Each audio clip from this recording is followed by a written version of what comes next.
মুক্ত বাংলাদেশ প্রতিষ্ঠার জন্য নেতাকর্মীদের আবারও যুদ্ধ করার আহ্বান জানিয়েছেন বিএনপি মহাসচিব মির্জা ফখরুল ইসলাম আলমগীর। যুক্তরাজ্য সফরে থাকা মির্জা ফখরুল সেখানকার বিএনপির নেতাদের সঙ্গে মত বিনিময়ে বলেছেন, একটি সুন্দর সমৃদ্ধ বাংলাদেশ গড়তে সবাইকে ঐক্যবদ্ধ থাকতে হবে। আপনারা আবারও যুদ্ধটা শুরু করেন। আমরা ভারতের পরারত হয়ে থাকতে চাই না, আমরা মাথা উঁচু করে দাঁড়িয়ে থাকতে চাই।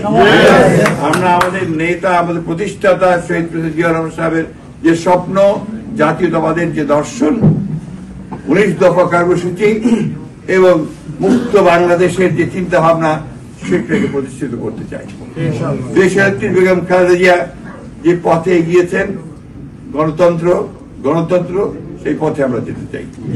আর আমাদের তরুণ নেতা তারেক রহমান সাহেব আমাদেরকে যে নতুন বাংলাদেশের স্বপ্ন দেখাচ্ছেন 31 দফা দিয়ে, সেটাকে বাস্তবায়িত করার জন্য আমরা যোগ্য হিসাবে তৈরি করি।